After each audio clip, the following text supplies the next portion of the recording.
Hey, what's up guys? Today we're going to be unboxing the new QiYi MS cubes from SpeedCube Shop. So first of all, what's great is that you can get this entire bundle from SpeedCube Shop for less than $50.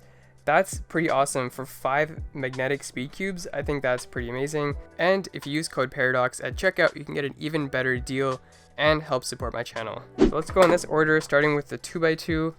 First of all, I think it's like pretty amazing how they're able to come out with budget magnetic cubes. Like this 2x2 only costs $7, and they managed to give you an actual plastic case with it.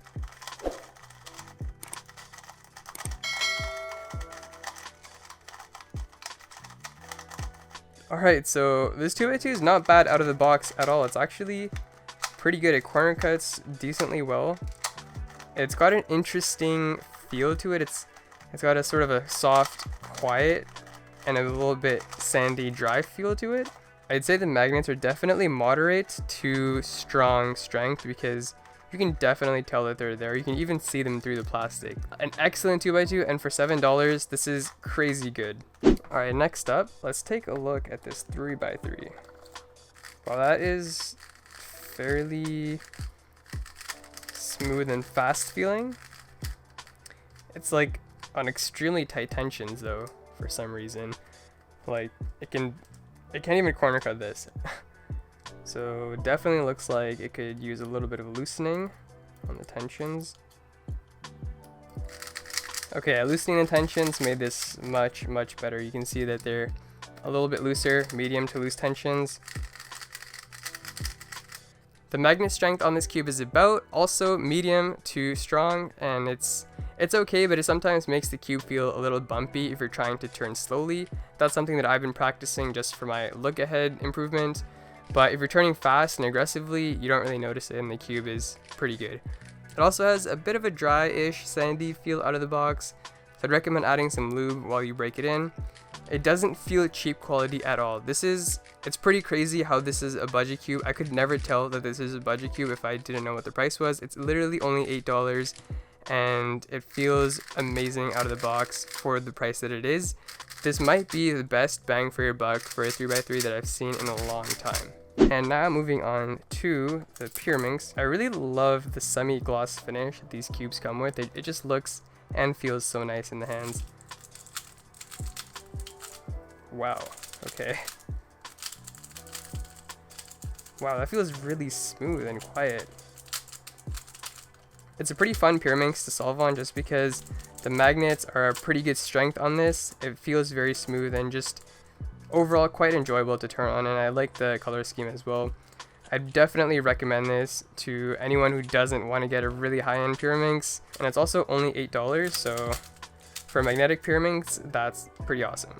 And onto the 4x4.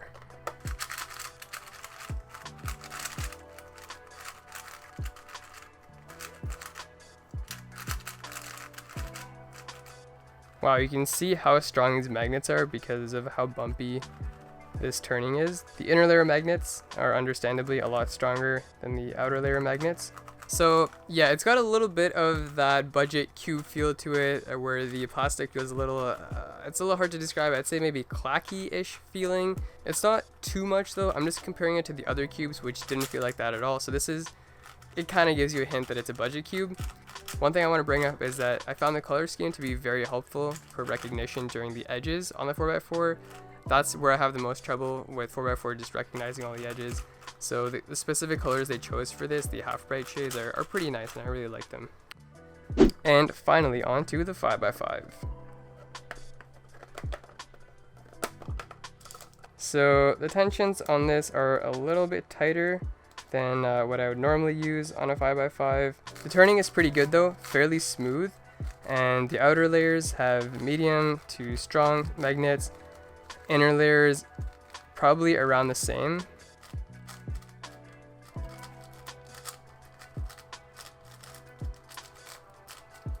So yeah, as you can see, my 5x5 parity algorithm execution is really slow, but I was able to execute it fairly well on this 5x5, and my accuracy is not that great, so the fact that it's on tight tensions and I was able to do that without locking out very much is a good thing. For someone who's just getting into 5x5, this is an excellent option. It literally only costs you $15, so I actually don't see how you can go wrong with this at all.